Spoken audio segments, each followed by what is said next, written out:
maliit na magsasaka, nalulugmok sa mataas na gastos at mababang kita. Tulong sa mahirap na mag-aaral sa pribadong kolehiyo, approve na sa komite sa Kamara. OFW, emosyonal na ikonento ang pagligtas sa alagang bata at lola sa sunog sa Hong Kong. Kobe Macario, nasungkit ang unang ginto ng Philippines sa SEA Games 2025.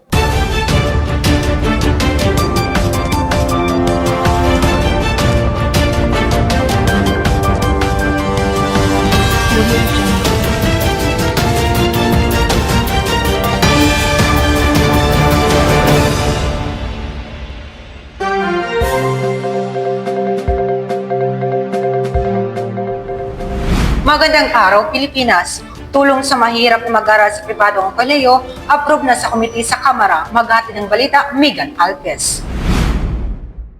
Aprobado na ng House Committee on Higher and Technical Education ang panukalang batas na layong magkaroon ng voucher system para matulungan ang mahihirap pero deserving na estudyante na nag-aaral sa mga pribadong kolehiyo. Sa ilalim ng House Bill 4270 na inihain ng Tingog Party List, ipinapanukalang maamyendahan ang Universal Access to Quality Tertiary Education Act na ang coverage ay limitado lamang sa state universities and colleges. Sa ngayon, nagbibigay ang Unified Student Financial Assistance System for Tertiary Education o yung tinatawag na UNIFAST ng full o partial tuition at school fee assistance sa mga kwalipikadong estudyante sa state at CHED-recognized local universities and colleges sa buong bansa. Sa ilalim ng panukalang batas, ang tertiary education subsidy ay palalawigin at sasakupin na ng tulong ang mga estudyante sa private higher education institutions.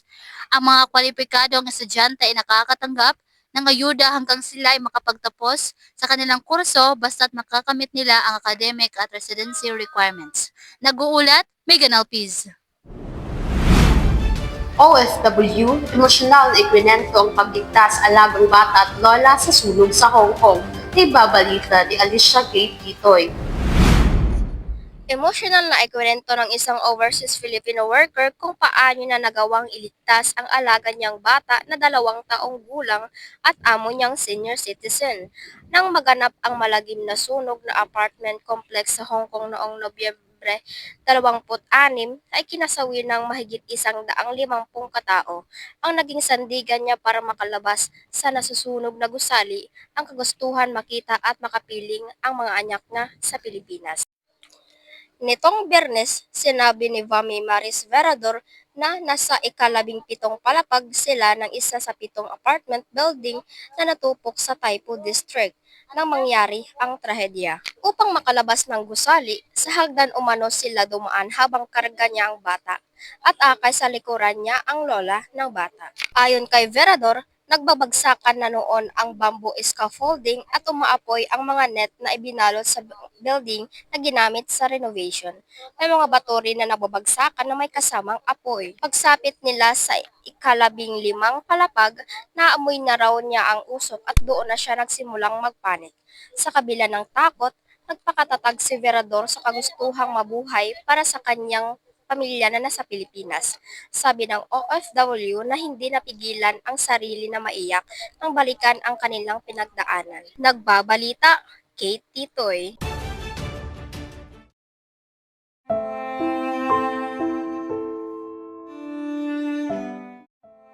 Maraming kababaihan at bata ang nakaranas ng pananakit. Hindi lang pisikal, kundi pati emotional at mental. Ito ang tinatawag na violence against women and children at totoo itong nangyayari sa araw-araw. Madalas walang nakakakita, tahimik lang ang hirap na dinadala. At kahit maliit na ingay, nagiging paalala ng takot na ayaw na niyang balikan. Pero sa likod ng takot, may karapatan ka. May batas na nagpoprotekta sa iyo, Republic Act 9262. Kung ikaw o may kilala kang biktima, pwede kang lumapit sa Women's Desk DSWD o tumawag sa 911. may tutulong at may makikinig. Ang unang hakbang, kahit maliit, pwedeng magbukas ng bagong simula. Violence against women and children, labanan, i-report, protektahan. Itigil natin ang karahasan, tayo ang boses ng pagbabago.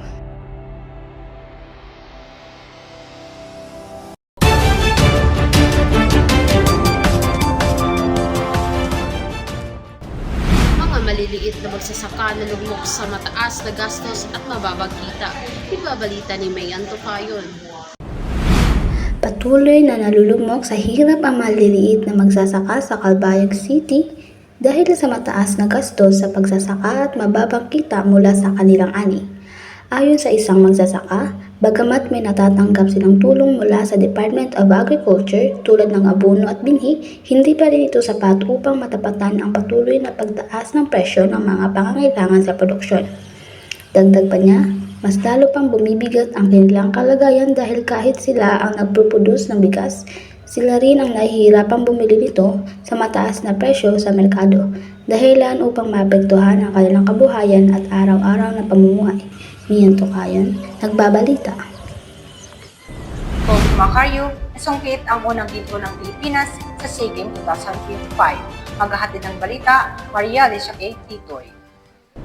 Masigasig na simula ang ipinakita ng Philippine Taekwondo team matapos na matagumpay na makuha ng manlalaro si Justin Kobe, makarayo ang unang ginto para sa Pilipinas sa 33rd Southeast Asian Games 2025. Ayon ito sa sinalihan ni Macario na freestyle Pomsei event na ginanap sa Fashion Island Shopping Mall nitong Miyerkules, December 10 sa Bangkok, Thailand. Nakapagtala ng 8.200 points si Macario sa ipinakita niyang routine na halos kahibla lang ang lamang sa puntos ng kalaban niyang si Koed Keo Achari ng Thailand na nakapagtala naman ng 8.100 points. Habang pumangatlo naman ang pambato ng Malaysia na si Ken Hao Chen na nakapagtala ng puntos na 7.740. Dahil dito, matagumpay na naisabit sa liig ni Kai Macario ang gintong medalya, silver medal para kay Charia, at bronze medal naman para kay Chin. Sa kasalukuyan, may isang ginto at bronze medal ang Pilipinas sa SEA Games 2025 na pumangalawa sa bansang Thailand na mayroon na ngayong 3 ginto, isang silver at isang bronze na mga medalya. Nagbabalita, Kate Titoy. Marami ang naakit sa vape at yosi. Akala nila wala. Pero sa bawat higop, may kimikal na sumisira sa baga at kalusugan. Hindi ito pagkawala ng problema, mas lalo ka lang pinapahamak. Kahit anong itsura niyan, masama pa rin sa katawan. May pagpipilian ka at kaya mong tumigil. Mas magaan sa pakiramdam kapag malinis ang hininga. Tumigil bago mahuli. Iwas vape, iwas yosi, alalay sa sarili, alalay sa buhay.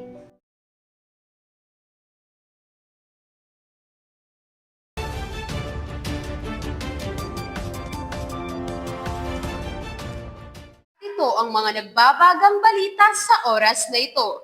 Ako si Milby Nayanga. Ako naman si Shanine Dongon. Ito ang Newsline PH.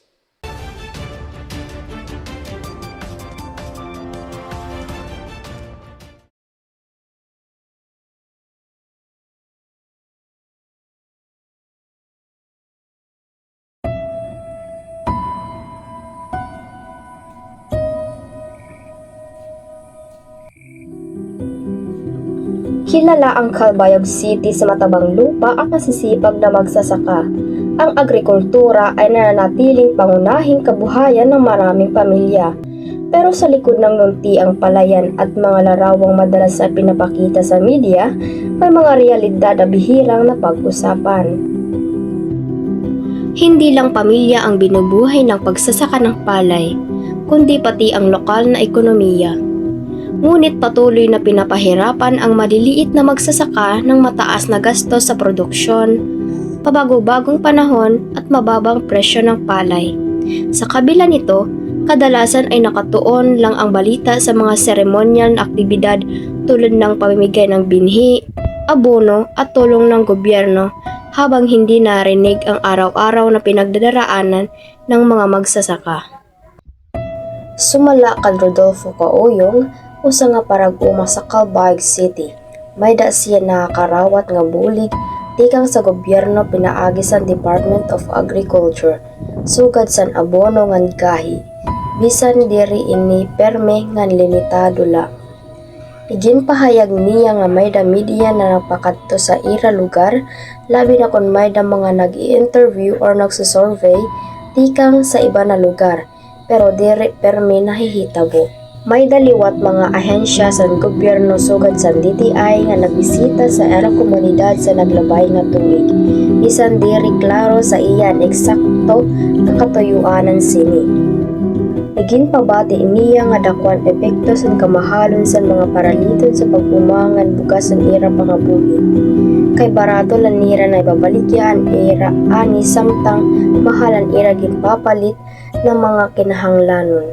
Para sa iya, importante ang mas haluag nga media coverage base mas mahibaro ang publiko ngan ang mga namumuno sa tinuod nga kahimtangan ngan mga sakripisyo sa mga parag-uma ngan base mahatagan si rasin matado ngan patas nga pangabuhi. Para sa mga magsasaka, hindi kakulangan sa programa ang problema, kundi ang kakulangan sa tuloy-tuloy na suporta at tamang paglalanta ng kanilang sitwasyon. Malaki ang papel ng lokal na media sa paghubog ng pananaw ng publiko. Ngunit kadalasan, ang mga isyong pang-agrikultura ay binabalita base sa opisyal na pahayag, hindi sa actual na karanasan sa bukid. Dito pumapasok ang mga mahalagang tanong, kaninong boses ang mas maririnig at sino ang napag-iiwanan. Sumala sa interview sa PCIC, ang crop insurance nagbabayad sa mga parag-uma base sa damage ang ira humay diri latungod sa kalamidad kundi pati sa mga pisti sugad sa nyetot ngan tangayaw bisan diri man bugos nga pakabayaran base sa ira na gasto. Nasasabtan ini nga programa sugad nga bulig sa gobyerno para sa mga parag-uma nga naapektuhan ang pananom o livestock ngan gimbubuligan ini sa Department of Agriculture sa pagkalat sa impormasyon. Apan may dagihapon kumon nga sayop nga pagsabot ang iba nga parag-uma nga nababaydan sira biskan waray damage ngan kulang pan era kahibaro san husto nga proseso san benepisyo san insurance. Usa pa nga hagit nga mao ang kakulangan sa komunikasyon ngan partisipasyon sa mga parag-uma sa mga meeting sa Department of Agriculture. Ngan problema liwat sa transportasyon labi na sa mga hirayo nga barangay nga nagreresulta sin kakulangan sa pagsabtan sa pulisiya. Tungod sini, insasugyot ang mas aktibo nga simple nga interview pakigbulig sa PCIC Municipal Agriculture Office, media nga farmers associations, pati na regular nga komunikasyon bisan pinaagi sa social media o group chats para sa mas maupay nga pag-disseminate sa impormasyon. Tama at totoo ang impormasyong ibinibigay ng mga ahensya, ngunit kadalasan ay hindi ito kumpleto. Bihirang suriin ng media kung talagang tumutugon ang mga programang ito sa tunay na pangailangan ng mga magsasaka. Maupay nga kulop ako nga yan si Ryan Suarez, usang station manager han Lamrag Radio Network nga nababatian Hakat Balogan nga Calbayog nga usag yapon nga anchor han Lamrag Radio Network pakianan ni Rahano hapon is amo ali nga nagre-report ba kamo permi mahitungod ha mga problema ha agrikultura din niya Samar. So, itong pakialahan may da kami mga report regarding agriculture din niya Samar, naton kuan, naton probinsyahan, anera public information Pero darala ito kung naghahatagirahin mga press release or kung may nakita nakukuha some issues nga may ka parte ha agrikultura nga kinahanglan nato tutukan.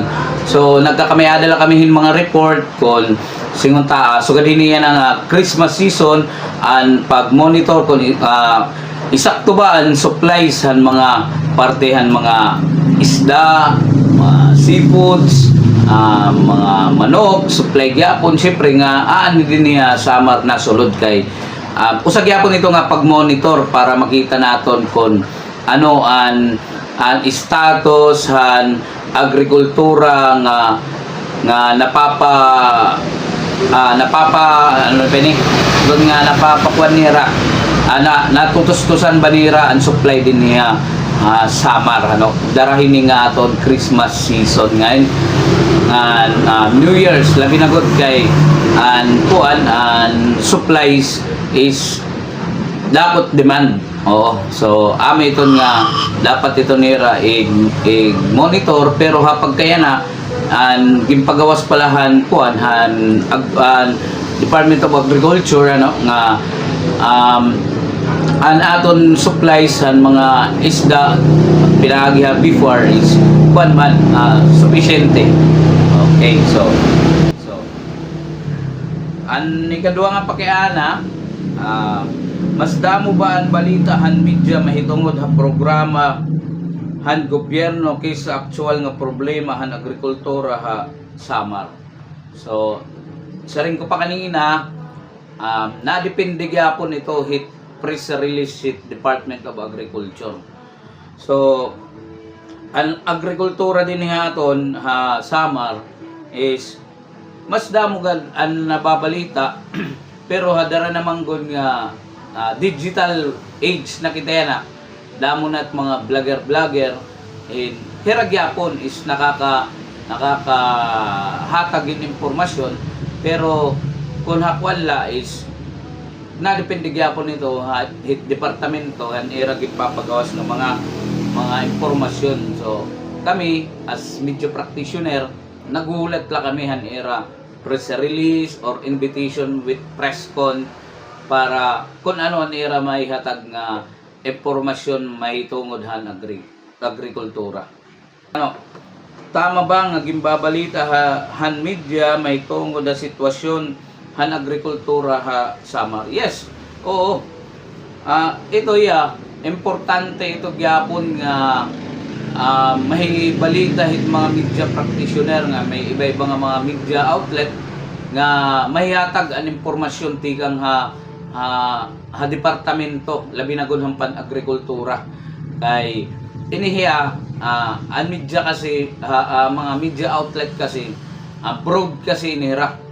So damo inihira nga mga outlet nga nagkakaurusa din nga Samar nga labi na ito nga Samar Media nga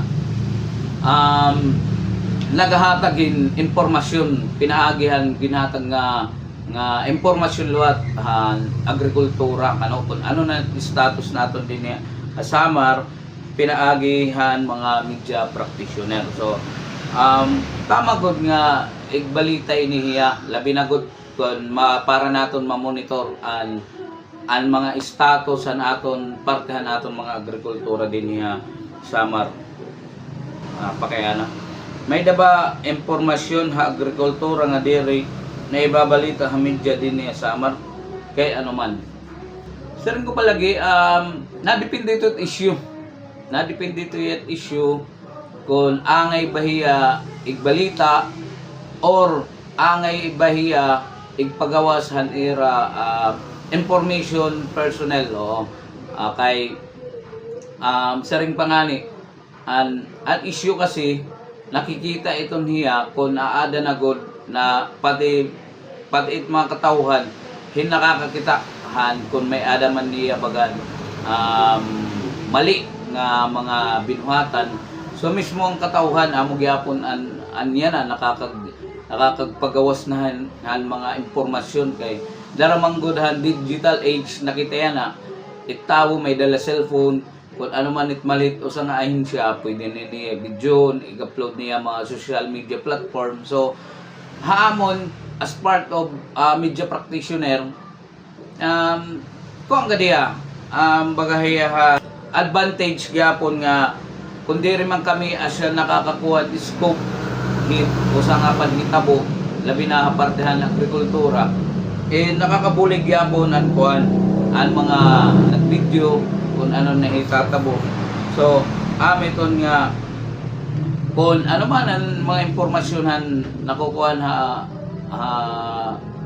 departamento, labi na kung partihan agrikultura, angay talaga hiya ikuan. Tapos kami naman lah ito nagpa-follow up kung ano ba hiya, kung angay ba hiya talaga taganin focus partihin paghimuhan balita na kung kaangayan ba talaga niya taganin atensyon para matagan ining issue hin baga kalabutan para an nga tanan hin magkamay-ada hin ideas kon ini nga issue parte agrikultura in aton igpapagawa sa amon mga social media platform and eri namon amon mga outlet amon mga radyo. So ano ang nahitatabo kung kulang ang balita mahitungod ang mga problema ng agrikultura sa amat. Siyempre, kasi ito yagyapon nga dako nga impact kung kulang aton impormasyon agrikultura din sa amat kay itaw kasi sumering nga kulang ang kuan, for example kulang ang lubi. Hiya na kay dako gud demand kulang ang lubi. Ang tao ito pinaka-mindset. Masar nga nga, di rin nanginginano ang Departamento parte Agrikultura kay nagkulang. Di rin ito maupay kay nagiging one-sided la ito nga balita. Mas maupay good nga an iyo na kukuha ng impormasyon istigang nga ahinsya pinaagilot nga diha mga media outlet din sama. Kung ang balita is pakamaraot, itaw ito, ipamatitan niya is maraot good. Sanglit kami nga mga media practitioner, naghihirot good kami kung ano ang amon ipapagawas nga mga balita. Dapat may resibo good dahil usa lang nga sayo kung ano na namon mahiyakan, amon na good dito niya. So dapat kami as media practitioner, nagkukuha pa kami ito, nagfa-fact checking pa kami kung talaga ining issue is legitimate good iniyang or baga klaro good iniyang mga issue. Nakakabulig ba ang media para mahibaro ang gobyerno ang mga problema agrikultura hasama? Yes. Nakakabulig, dakot bulig it media. Labi na ang paghatagin mga impormasyon. Once kasi sumering ka nga media, member of the media, aside lang ito, labin hamon kami mga mainstream media. Kumbaga kami may mga resibo na kung ano talaga balita kay may nakasilwat yan na ang mga social media la, nga mga vloggers, di rin pag magkamara ta era pero mas may resibo mga taga-media, labi na gud itong mga media practitioner nga adahang mainstream nga kung kami naggagawa sa mga impormasyon inigon intikang departamento or tikang inihin usa nga research gud nga ginbuhat para magkamay-adahin isakto ang konkreto nga balita. Ipinapakita nito ang isang uri ng gatekeeping, hindi sinasadyang pananahimik kundi dulot ng mga limitasyon sa sistema ng media. Kapag hindi lubusang naipapakita ng media ang tunay na kalagayan ng agrikultura, humihina ang kamalayan ng publiko. Kapag walang tuloy-tuloy na pagpabalita, bumabagal ang aksyon ng mga gumagawa ng pulisiya at nananatiling hindi napapansin ang mga magsasaka. Ang media ay hindi lang tagapaghatid ng impormasyon, ito ay nagtutulak ng aksyon. Hindi uunlad ang agrikultura kung walang tapat at inklusibong kwento. Kailangang lumampas ang media sa mababaw na pagbabalita at bigyang lakas ang boses ng mga nasa ibaba. Sa ganitong paraan, makikita ang agrikultura hindi lang bilang sektor, kundi bilang sa totoong buhay ng mga tao. Ang kwento ng agrikultura ay hindi lang matatagpuan sa mga ulat at press release. Araw-araw itong isinusulat sa mga bukirin ng Calbayog City. Naghihintay na maikwento ng buo at patas.